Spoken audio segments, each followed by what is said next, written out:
These are 10 things that I'm learning currently right now in my late 20s.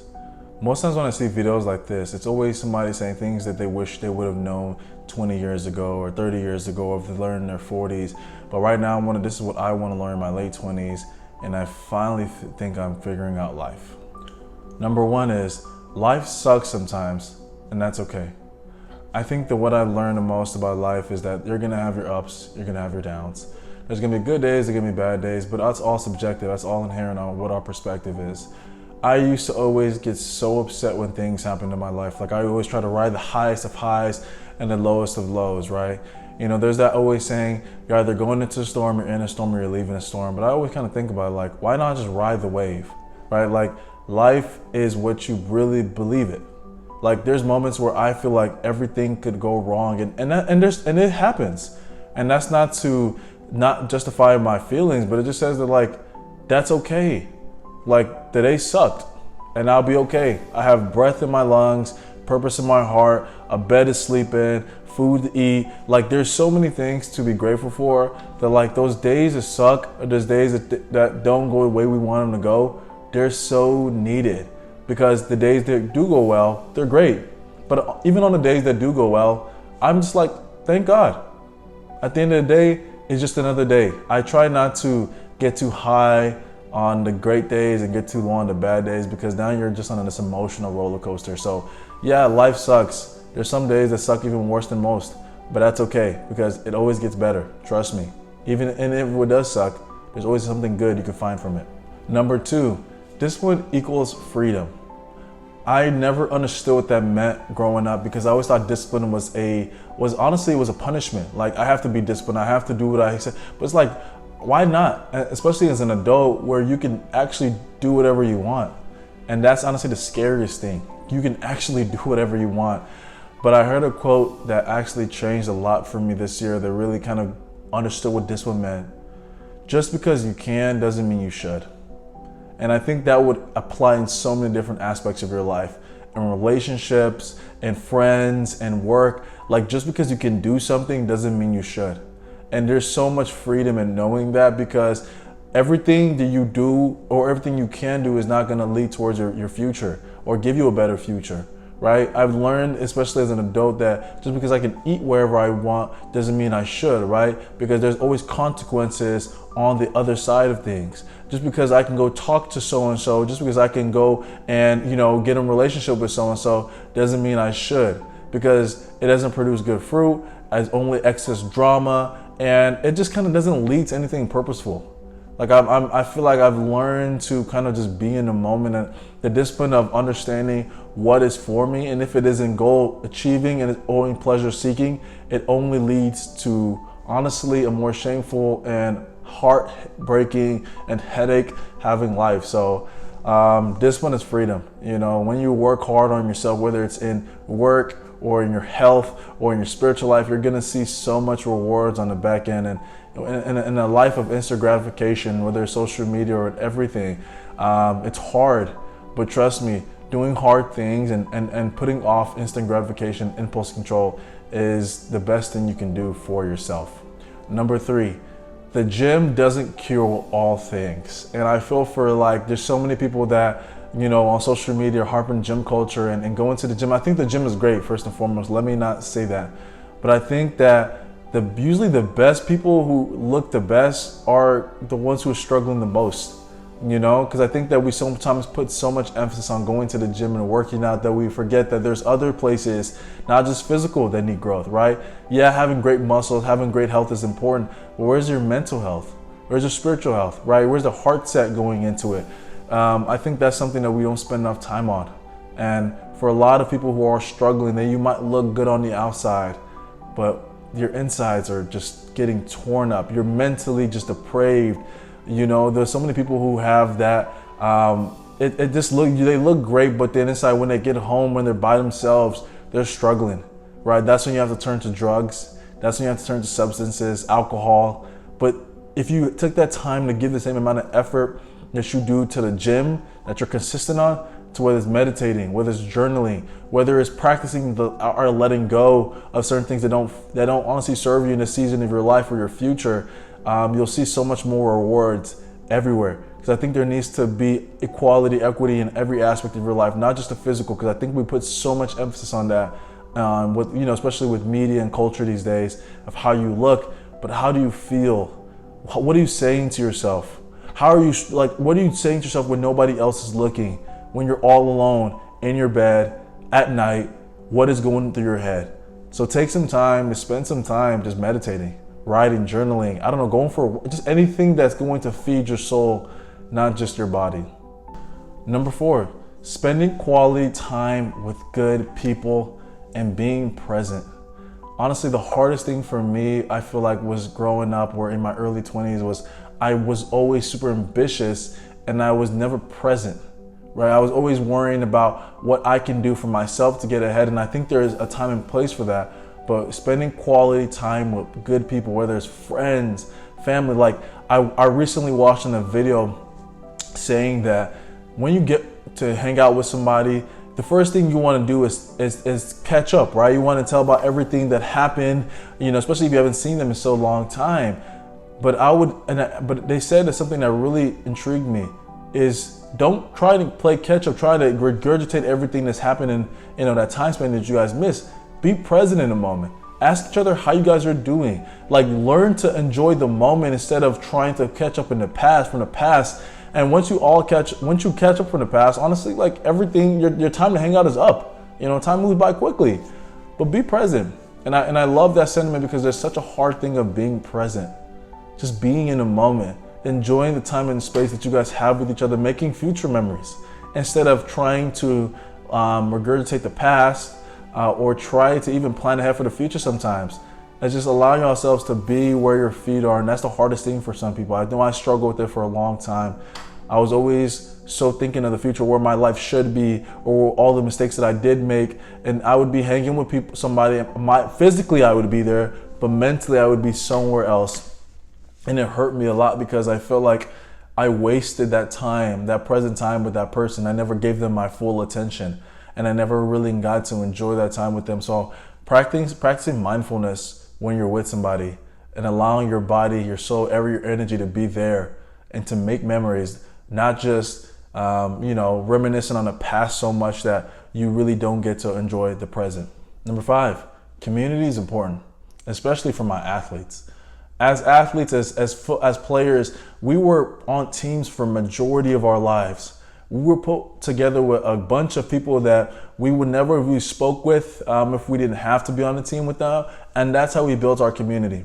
From the early workouts to the game days to the daunting off season, like we built relationships through struggle, through happiness, through defeat, through so many emotions that went into it. But when you're done and you have to do life as an adult or by yourself, for a lot of us, we lose that sense of community. We lose that sense of team, the camaraderie, because we don't seek it. It's not given to us. So I'd say find a group of people. Find people that you resonate with your beliefs, with your values, and do life with them. It makes life so much worth it, especially when you're spending 8 hours of the day at work and then the gym, and then you want to spend some time with a group of people. You allow yourself to really step, because when you're alone, you get strange. Honestly, you get strange. You honestly don't know how to be around people. You start developing social anxiety. You start developing social awkwardness. But I said, find people that bring the best out of you, that keep you accountable, that help you grow as a person. And just especially for my athletes, whether it's a community team, whether it's, a rec league, whether it's a church group, there's so many different places to find them, but you have to put yourself out there. They're not going to be brought to you. And that's what I've learned, because I feel like I've isolated so much because I wanted to be this lone wolf. I wanted to hunt. I wanted to get farther myself, but it's like, you need people. You need so many people to grow and to be better. You can't do life alone. And these social media gurus trying to tell you, like, isolate, you got to be alpha. You got to be all this bullshit. It's like, yo, you don't need any of that. You need people to help you grow, keep you accountable, motivate you, love on you, because we just want people to support us in every aspect. So, yeah. Number 6, there's 3 things for fulfillment and happiness that we all need in our lives. I was listening to a pastor speak, and he said these 3 things that really resonated with me a lot. I really want to share them with you. We need creation, we need contribution, and we need community. I know we touched on this on the earlier point about community and how so important. You need people to congregate with. Doing life by yourself is the worst type of pain, right? Especially with prisoners when they're in jail. When the worst of the worst, what they do, they solitary confine them, meaning they do not put them around people. You start getting weird. You start getting crazy. You just start being your own thoughts. And that's what we sometimes do voluntarily with ourselves. We get to work. We work 8 hours a day at a job that we have to do. We come home and we just watch Netflix by ourselves. And you start wondering, where has the day went? Where's the time went? Why do I feel like I've never accomplished anything? It's because you were alone and you isolated so much. And why am I depressed? Like, get around people. I promise you there's a dopamine and a serotonin that is kicked in when you are around people that make you joyful, that make you happy. So that's important. Creation. And he said that because what did God do when he first did anything? He created earth, he created man, he created everything. We are meant to create. And creation doesn't mean that you got to be an entrepreneur, CEO. It just means that you have to find something that you're looking forward to doing. Something that you see that you're bringing together from inception, from thought to life. Whether it's arts and crafts, whether you want to be an entrepreneur, whether you want to grow a plant, finding something that you're helping see from the beginning to the end is so important in our lives that we sometimes negate it.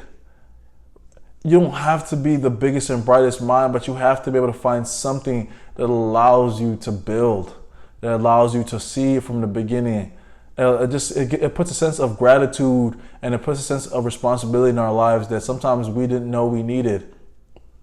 That's why people sometimes they like having kids, because kids is important to them, because they love being able to see from the beginning of raising a child.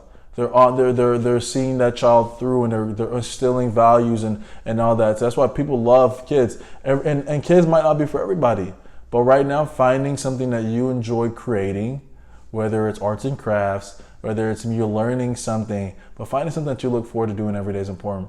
And then contribution. Give your time back. Volunteering is honestly one of the best things that I think everybody can do. Volunteering, giving your time and energy and resources to something that cannot pay you back, I think is one of the best sources of happiness you can ever find, right? Because there's always that cliche, it's better to give than receive. That's true, because sometimes we live in a materialistic world where we're always wanting to receive. But when you give back to somebody and you give back to something, a cause that you're passionate about, you feel a certain sense of warmth in your heart and your spirit that you can only get from contributing. Number 7, just let go. I think for a lot of us, we hold on to so much, whether physically, mentally, spiritually. We hold on to people, things, emotions that just don't serve us anymore. And I don't know why this emotional clutter, this physical clutter that we like to keep just because it reminds us of it, or we don't want to forget. But I promise you, letting go is the best thing you can ever do for yourself. Letting go of anything that doesn't serve your best self or who you're wanting to be in the future, or just the emotions and the experience that you're wanting to experience is the worst thing. Holding on is the worst thing you can do. Whether it's that person that hurt you and you're just so spite of them, or that person that betrayed you and you feel a certain type of way. I'm not saying that you gotta be there around them all the time, but you gotta let go of that emotion. You gotta let go of that feeling. For a lot of us, we have a lot of experiences with family, friends that have done more harm to us than good. But I'm telling you, you have to forgive. And number 8, go for a walk. You're having a long day, you're stressed out, go for a walk. You're tired, you don't feel like doing anything, you have all this anxiety, go for a walk. You have a big decision coming up, you don't know what to do, everybody's in your ear, go for a walk. There's something about going for a walk in fresh air and allowing the sun on your body, and there's a certain type of dopamine that's released that allows us to really be calm. I've been in the worst moments of my life, and laying down and going to sleep has been the worst things I could have done. But going for the walk, you feel a certain type of better. I don't know why. It's weird. I don't know the scientific terms behind it, but there's something about going for a walk, being in nature, even if it's just in your neighborhood. Like, it's weird. But I would just recommend just going for the walk. You'll feel better. Trust me. go for the walk. You're struggling with something, go for a walk. You feel antsy, you want to give up an addiction and you're feeling like you need to do it again, go for a walk. Number 9, all you need is 3 seconds of confidence. This sounds weird, but yeah, all you need is 3 seconds. If you want to talk to that girl, you're trying to think of every smooth thing to say, do not mess it up. All you need is 3 seconds of confidence. Hi, my name is.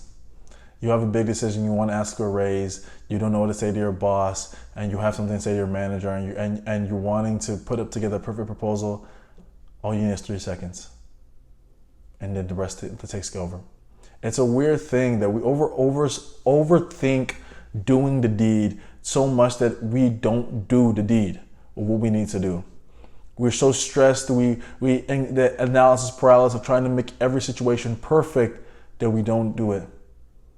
We want to record content, we want to do this, and we start thinking, oh man, what if people don't like it? What if people think I'm weird? What if it's cringe?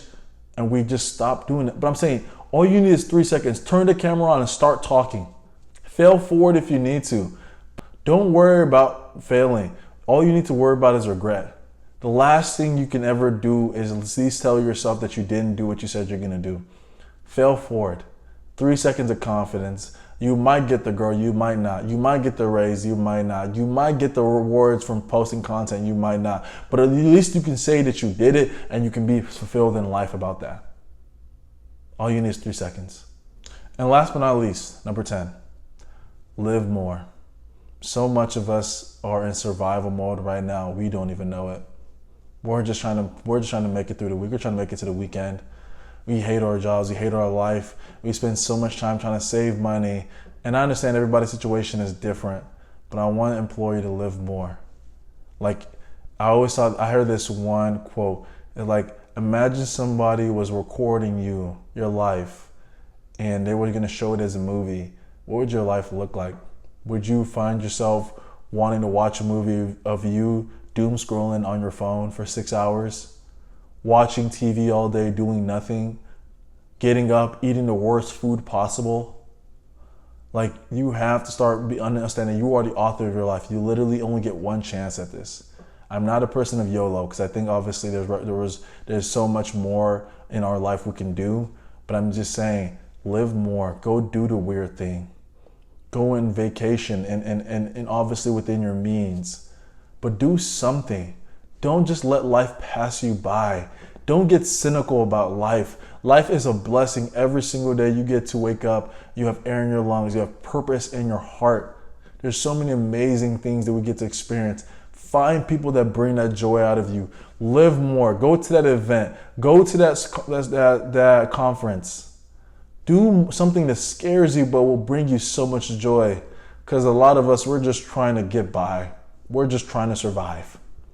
There's no more survival. We want to live more. We want to be alive in 2025. These are the things that I'm learning right now, and I'm continuously learning. If this has helped you in any way possible, I'm glad it did.